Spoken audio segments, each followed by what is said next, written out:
The views and opinions expressed in this channel are those of the host and do not necessarily reflect the views of our guests.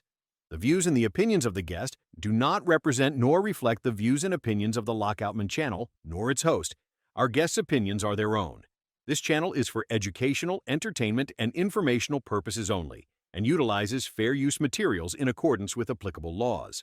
Now that's crazy. So back in Houston, you had an off situation with somebody siphoning fuel out your truck? Oh yeah. They left me on E. Like I couldn't even start my truck. They pulled my fifth wheel as well. So and I should have did a thorough pre-trip before I left out. I was trying to hurry up and get to the fuel aisle so that I can get gas to get going. Fuel, I'm sorry.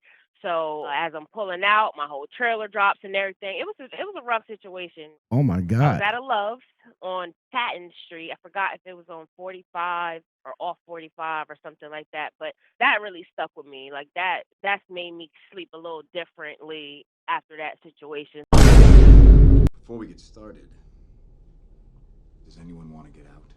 Welcome back, drivers, to the Trucking Commentary Podcast with me, Lockout Men. Today, we are sitting down with a fellow female driver who recently had an issue, a serious issue that is not talked about as much as it should be in trucking. She was at the Love's truck stop in Corbin, Kentucky. I am very familiar with that truck stop, so I know exactly where she was at. Unfortunately, she ran into a creepy situation that, without her being on her P's and Q's, could have resulted in anything else. All right, so driver, can you walk us back to the moment you pulled up at that Love's in Corbin, Kentucky? What was your initial vibe when you got there? Everything was cool. I was just looking for a parking spot. There was a couple available, so I wanted to get one at least close to the fuel aisle, so it's a little closer to the store. So I found one as I'm backing in, I'm scanning my mirrors, checking for everything, and I noticed the guy was standing near the empty spot where I was backing into. So I'm thinking, okay, he just got out his truck. He's about to, walk up and go into the store or whatever he's about to do. I ain't paying no mind to it, but, whatever. So he moves out the way, but I can see him in my blind spot, but he's just standing there. He's not making no hand gestures to make me think, well, maybe he's trying to help me back or something. So I'm like, why is he just standing there? Was there anything off about the location or the atmosphere before you even noticed the guy? Not exactly. There wasn't anything that kind of was like, yeah, it's a little sketchy, and I'm looking for, I pay attention and stuff like that. But no, not really. All right. When you first noticed the guy, right, lingering near the truck, what did you initially think his intentions were? Initially, I honestly went back to, because I was in Houston a couple months ago and somebody siphoned my gas out my truck while I was asleep. So initially, that's what I thought. I said, he probably scanning people to see, who he can get. And because I'm a female, maybe he thinks, I'm going to get her tonight when she goes to sleep. That's initially what I thought. But I said, stop being so paranoid all the time. Like, it happened months ago. Not everybody's going to do that to you. Now that's crazy. So back in Houston, you had an off situation with somebody siphoning fuel out your truck? Oh yeah. They left me on E. Like I couldn't even start my truck. They pulled my fifth wheel as well. So and I should have did a thorough pre-trip before I left out. I was trying to hurry up and get to the fuel aisle so that I can get gas to get going. Fuel, I'm sorry. So as I'm pulling out, my whole trailer drops and everything. It was a rough situation. Oh my God. I was at a Love's on Patton Street. I forgot if it was on 45 or off 45 or something like that. But that really stuck with me. Like that's made me sleep a little differently after that situation. So initially when I seen this guy, that's what I thought. All right, so let's touch back on that in a little bit and get back to this guy that kind of creeped you out.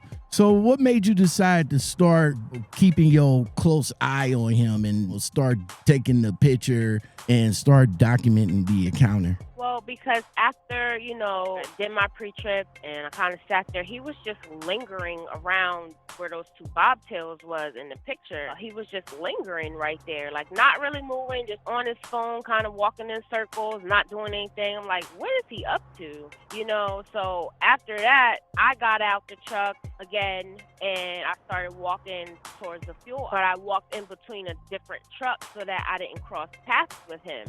So after I did that and I looked back, I'm like, where did he go? So then I seen him still lingering, so that's when I took the first picture, because I'm like, I'm watching him to make sure he ain't go by my truck, because I'm pretty sure he's seen me get out my truck. So I'm kind of watching him now, so I'll take a picture. My truck is still on, so my camera's still rolling. So I'm just making sure, like, everything is being documented. All right, that's what's up. When I just started feeling weird. And that's what you should do. So shout out to you for being aware of your surroundings. See, a lot of female truckers, not to say that they're not, but it's just a lot of them just don't pay attention to their surroundings when their guts start talking to them about it. You know what I'm saying? Right. All right. So was there anything specific about his behavior, the way he looked at you, where he stood, that really triggered you really triggered your instincts? It was just the eye contact from the beginning when I first seen him after I was backing in and stuff like that. Like, he wasn't smiling at me. He wasn't giving me any hand gestures, signaling that he's trying to help me or anything like that. Like, he just looked like he was up to something. Like, you know, you can look at a kid and just know, like, you done this. Like, he just had that look about him, and then he just kept looking in his phone, and then he'll look at me. So that's what just kind of raised my suspicion. But I went into the store anyway. For situations like that, usually women would see some awkwardness, and then they would be like, hey, bruh, you got a problem over there? You good or anything? What made you not speak to him to see where things was at? I just like to mind my business. I ain't doing all that. You know, like, people talk to me often. That was the thing too. Like, usually, you know, someone will say something to me, and then, but he just didn't give me a friendly vibe as to where I wanted to speak to him. I just kind of like to mind my business. So that's why I didn't engage or say anything. He just, to me, felt like he just needed to be watched. And that's just what I did. I beat people's names up, so I'm going to apologize to you in advance. All right, so thank you very much, Tasia, for coming on and sharing your experience with me. This is a scary situation that I feel that a lot of female truck drivers need to listen to, so that they can see situations that comes their way like yours and how to handle it. When you saw the guy inside the store and later in Hardee's, how did your sense of danger escalate? I was standing in line, and I was just going to sit down and eat just to get out the truck and everything, but the way he was standing there staring at me as I took in that picture, that's how he was staring at me. He was just standing there. He wasn't picking up anything. He wasn't buying anything. He was just standing there, and his phone was kind of pointed at me off and on. And I know that because my phone was pointed at him. So I already know, like, something's up. Like, something is wrong here. So when he came inside of the Hardee's, he sat down at a table behind me. So I'm looking at him, he looking at me, but he's still not giving me, I'm trying to get to know you, or I'm flirting with you or anything like that. Like, he's not, it wasn't that type of party. And I knew that. I felt that, and something just shook me, and I said, something's wrong here. So That's when I asked the guy at the Hardee's that gave me my bag. I said, hey, can you please walk me to my truck, because I think this guy behind me right there is following me. Was there a moment when you felt like that this is beyond weird, this could go left? Yes. All right. I absolutely did.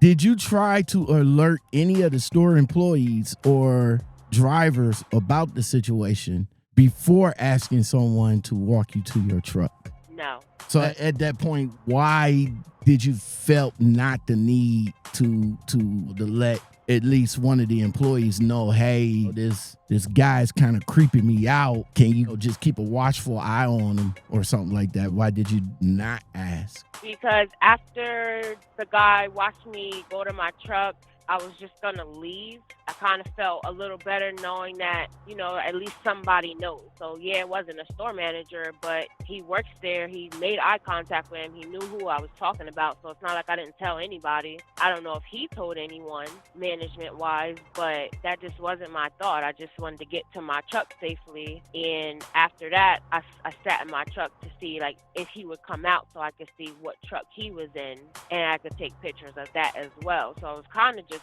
watching, that's all. All right, driver. So how were you feeling physically and emotionally doing all of this? You mentioned shaking. Was it fear, adrenaline, or both? It was a little bit of everything. I immediately started sharing my location with other people that I normally don't. I was letting people know, hey, this is what's going on, because I have never felt like that. And I've been doing this for almost 2 years, and I get in and out of truck stops all the time and get talked to and everything and looked at by guys all the time, but I've never felt like that. So something was wrong. So I was nervous, and I really can't explain to you the feeling that it was. Nervous? I really can't. Nervous, scared, just outright fearing for your life at that moment? And then it's just like, oh my gosh, because I've been literally seeing human trafficking videos lately, and I'm like, is he scouting me right now? Because usually that's what they do. They'll, kind of look at you, and I'll notice they'll take pictures or something, and then they'll probably send it to people, their boss or whoever. I don't know how it works, but in the movies, that's what it looked like. So that's what I felt. I don't know who you are. I don't know what you want. If you are looking for ransom, I can tell you I don't have money. But what I do have are a very particular set of skills. Skills I have acquired over a very long career. Skills that make me a nightmare for people like you. If you let my daughter go now, that'll be the end. I will not look for you. I will not pursue you. But if you don't, I will look for you. I will find you. And I will kill you. Good luck. How has this experience changed you? How you approach parking and interacting with strangers at the truck stop, especially during like mid or any time of the day or at night now? I honestly can't really say it changed, because I'm always watching my surroundings and everything when I get in and out of the truck. It's made me more fearful, that this could literally just happen any and everywhere, but I really can't say that it's changed me, because I'm always cautious anyway. That's what's up. Tasia. Keep telling you, I'm like Muhammad Ali over here. Tasia, thank you very much again. This is a story that new female drivers should listen to and take account of their situations where they be parking at, places where they go, and how they perceive themselves here online and out in the real world. There are situations of people that's watching people with nefarious intentions, man. So they really need to watch out. And this story right here should hit home with a few female drivers out there. All right, so you mentioned your concern about human trafficking. Do you think that's what this might have been, or do you think that this was just an overall creepy encounter? Oh, no, it was creepy, and I definitely think it had something to do with some human trafficking, especially because I didn't see him in a truck or anything. So it was creepy, and it had a little bit to do with this might be some human trafficking going on. Absolutely. Now, you mentioned before we went into this, you say you saw a lot of movies about how the setup is. I am a big fan of Taken. That's how the two females were scouted out. Exactly. The guy was taking pictures and talking to him casually, getting like bits and pieces of information, and that's how they was end up taken. Did you felt like how this encounter was feeling, even though he didn't step to you? You felt that he was scouting you out? That's exactly how I felt. All right. Have you had any training or resources on how to recognize potential trafficking or safety threats while on the road? Nope, just my intuition. Always got to trust that gut. You know what I'm saying? Gut never fails. Definitely trust it. You feel something wrong? Yeah. So, Tasia, got it. I got it, right? Tasia? Okay. All right. All right, so It Tasia. only took 25 minutes, but you got it. I know, right? What advice would you give other female drivers who might find themselves in a situation like yours? I would say to be more cautious. Like, don't ever think that somebody ain't watching you. Somebody is always watching. Like, and even if it's not, what you think it is, like, just pay attention to everything. Don't be looking on your phone while you walking through these truck stops and not paying attention to what's going on around you. Stop getting out in these real short shorts and showing everything. Like, not saying you can't be comfortable, but it's a little bit more easily targeted when you wear stuff like that. Guys are gonna look at stuff like that. You know what I'm saying? So just cover it up just a little bit and carry some type of pepper spray or something with you while you're walking in these truck stops. Because that's what I didn't do. Like, I got my stuff in the truck, but I didn't carry it with me into the store because it was daylight, and I felt like, well, they ain't gonna do nothing to me when it's daylight. But that was a mistake too, because anything could happen. It could have got me between a truck or anything like that. So just be careful and trust your gut. Trust your gut. If something is wrong, like, something is probably wrong. Like, you're not tripping.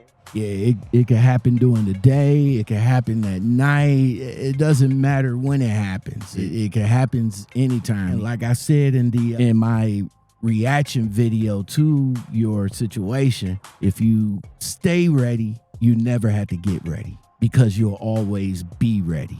And never think that it can't happen to you. I think a lot of people feel like that, like, I hear about stuff like that, but that wouldn't happen to me. Like, don't ever think something wouldn't happen to you, because you just never know. You never know. You would never know. All right, so you mentioned in your follow-up video that you spoke with your father about the situation, and your father did kind of tell you, hey, why not just go back into the Loves and let the management know just in case. Did you do that? And if so, what was the management stance on it? I showed her the picture. I asked her, has she seen this guy, like, ever? Is he, from around here or anything? She said, I haven't seen him. I'm like, are you sure? So she's like, I haven't seen anyone with that color shirt on. No. So I'm like, okay. So that was when I first walked in, and that she was standing at the register right there. So I just walked back into the Hardee's, and he was in there. He was in there at a different table, just sitting there on his phone. He didn't see me because he was looking down at his phone. So I kind of walked in and walked out once I seen him. I snapped a picture of him from behind, and I left. Was there a sense of, what's the word I'm looking for? Was there a sense of relief when you seen him still in the Hardee's and not outside? Just a little bit. I felt two things. I felt, okay, maybe he just weird and, he just, whatever. Maybe it's not that big of a deal because he was just sitting there on his phone. My second thought was, well, he probably sitting there on that phone sending pictures and videos of me to, his boss or whoever he working for. Those were my two thoughts. So that's why I just left back out and went back to the truck. All right. Awesome. All right. Tasia, looking back now, what would you have done differently, if anything? I wouldn't have done anything differently. Took pictures. I let someone know. I don't think I would have did anything differently. But if I could think of one thing, it would be, be a little loud about it when I asked for the guy to walk me to my truck. Like, I could have made a scene about it, but I'm just not that kind of person. I don't really like a whole bunch of attention drawn to me, so that's why I didn't. But if I had to think of something, that would be the only thing that I did differently. And I probably would have if, like, he got real close to me or something like that, or, like, brushed past me or anything like that, I probably would have made a scene then. But other than that, I wouldn't have done anything differently. Yeah, you probably would have freaked out if that was the case. Hold on! If you're watching this and you've ever had a moment where your gut told you something wasn't right, drop it in the comments, like, share, and subscribe to the channel. It helps us bring more voices like this to the forefront. And if you've got a story of your own, maybe something that made you rethink your safety out here, don't sit on it. Email me at lockoutmenpodcastguest@gmail.com and let's talk about it on the show. The best conversation starts here.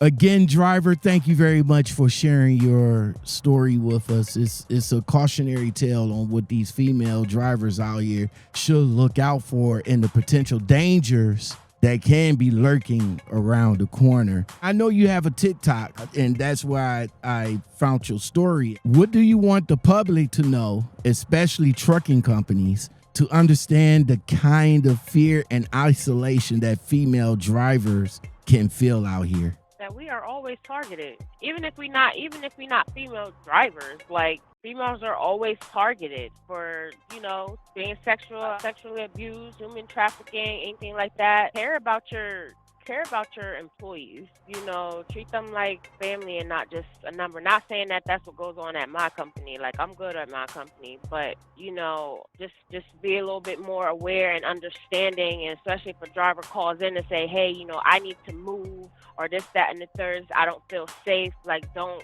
penalize them, their drive time or anything like that. If they're letting you know something's wrong, help them in any way that you can.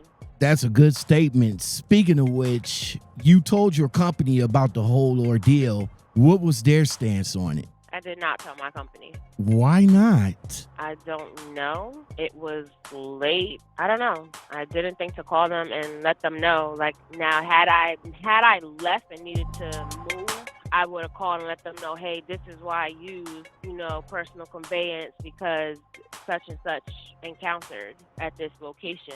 But I felt like I told close family and friends, and that was that. Now, in your follow-up video, you did mention about personal conveyance. A lot of trucking companies kind of frown upon that, and some companies are a little bit strict on it. They really want to know the meat and potatoes of the reason why you need to move from such a spot. But if you let them know of the danger that you was facing, and the company would have came and you told the company and said, hey, I really need to move. I am not comfortable here. I don't feel safe. Would your company would have extended that to you as far as your personal conveyance go, do you think? Absolutely.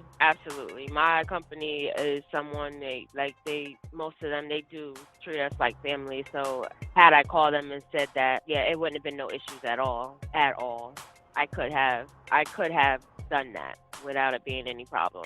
All right, Tasia, thank you very much for showing up and politicking with me, man. This type of stories, this type of experience, that's what we do here on the Trucking Commentary Podcast with yours truly, Lockout Men. Look, guys, it's crazy that females like Tasia here experience crazy stuff at the truck stops. And she don't even look like that she was an attention seeking. It was just like, she pulled in, she peeped game, she kept her radar up, and everything turned out to be all right. So I appreciate you for being brave enough to come and share your raw and honest experience with us. I know it's not easy talking about fear for female drivers, but what we're talking about is real life, and your survival instincts literally kicked in. I always say, trust your gut, stay safe, stay ready, and you will never have to get ready. So lastly, Tasia, how are you feeling now? And are you back on the road? And have you shook it off already, or is it still lingering in the back of your head? Mentally, I'm not okay because I just keep thinking about the what if. I'm okay physically. I'm glad that I'm relieved that nothing happened, but also, hopefully if it was something, he didn't get me, but hopefully it saved somebody else. Seeing his picture out there or whatever, I'm not sure who it reached, but I'm relieved that I'm back on the road making this money. That's what's up. Now That's how I feel. Let's rewind a little bit back to Houston at the Loves, man. Oh. Hold on. Enjoying what you're hearing? Ready for unfiltered trucking talk that tells it like it is? The Trucking Commentary Podcast with Lockout Men delivers authentic reactions and engaging conversations about the latest trucking content from across YouTube and TikTok. Help us reach more drivers like you. Hit that like button and leave a comment to boost our visibility in YouTube's algorithm. Your support helps us deliver more of the no-nonsense trucking commentary you've come to like from Lockout Men. You pulled up to that truck stop. You felt everything was all right, but No. Oh, you didn't? Oh, okay, so No. So take us back to that truck stop and how all that ordeal went down. So I felt a little sketchy coming in there from the get-go. It was kind of small. It was trash everywhere. It wasn't your typical Love's. Love's usually real clean and everything like that, but I needed to shut down. I was exhausted, so I'm pulling in and I'm a little sketchy, but all right, cool. I've been to some places before that was sketchy. I'll be okay. Not thinking nothing's gonna happen. Nobody ever thinks anything's gonna happen. But in my sleep, I didn't hear a thing. They stole all my fuel. I got up in the morning and went to go start my truck, and it would not start. And I know I had a half a tank because I know I had a half a tank. I know how much fuel I'll be having. So I'm like, what the hell? I get out, and they put my cap back on. They didn't twist it, but they just sat it back on. But I could tell that it was all on the ground because it was all on the tank. I went to the other side, same exact thing. So I'm like, something's wrong here. I called my safety manager, let her know. So I had to go to the front of the store to get one of the fuel things, fill it up, walk it back. Thankfully, somebody was there to help me. He told me, you're going to need to do this about 4 times. This tank is pretty big in order to get it started. And he was exactly right. We had to go up there 3 or 4 times. He was in a box truck. He helped me out, drove me up and down, and it wouldn't start. Thankfully, he said, you know what? You probably need some starter fluid to spray, around your rims. Open your hood. I'm going to go get some. He sprayed it on there and started back up. I was so eager to get moving to go to the fuel so I can get gas and get going because by now it's about 12:30, 1 o'clock. I'm ready to go. He sprayed that on there, got it started. I pull out, and my whole trailer dropped on the yard. On the yard or on the yard or in the fuel island? Nope, on the yard. I didn't even make it to the fuel. So you were still in the parking lot? And that, I'm still in the parking lot. I pull out of my parking spot. The trailer comes with me a little bit, but it completely drops right there in the middle of the parking lot. So couldn't really nobody get, through that way because I'm blocking it with the trailer. It was a mess. I broke down. Was you loaded at the time? I was. Oh, cranking. I had just got a load from Laredo, Texas. Cranking that landing gear to get back up was a beast for you, wasn't it? Oh, no, I did not do it. Thankfully, everybody that I needed was right there. So I immediately called and let my job know. But as I'm on the phone with them, this tow truck guy asked me, hey, I can get that for you. Now, mind you, and my airlines had disconnected too because, the trailer dropped and I'm still going forward. I just hear this loud boom. I'm like, what is going on? But anyways, he had just helped another truck driver with something, and he was leaving out. And he happened to be right there when it happened. So I let my job know what his company was, if they could help me, this, that, and the third. And so he got me all squared away. It took about an hour, get the airlines back situated and get the trailer up. Yeah, I ain't never went back there again. Wow, they literally sabotaged you there. Not only took your fuel, but even pulled your fifth wheel. And while all this going on, you're sound asleep in your truck, man. I am so sorry to hear that happened to you, man. So by you getting your fuel and everything, right now, you must have been in fear mode right now. Like, what's going on? Yeah, because I'm like, was I targeted? Like, was you watching me? Was this personal? I know. Earlier, after I had parked and everything, I was walking into the store and some guy tried to talk to me.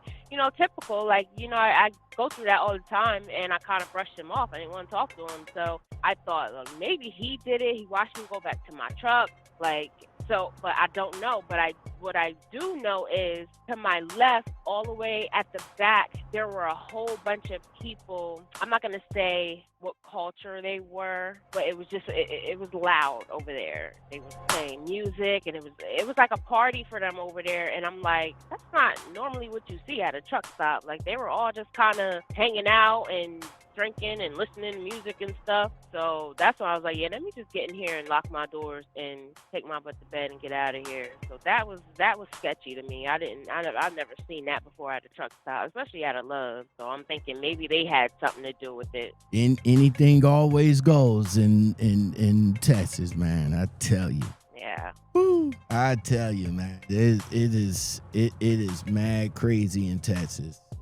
Well, again, driver, man, I'm glad everything works out for you. How are you walking now, Tasia? Like, how important it is to literally do a pre and post trip now to you? Oh, yeah, it's very important. And what's crazy is I normally do. I do a tug test every time I pull out somewhere. Like, even if I go up under the truck and I physically look and see that it's locked, I always do a tug test. But I was so overwhelmed by what just happened. And once he got that truck to start for me, I was just ready to go, and I didn't thoroughly.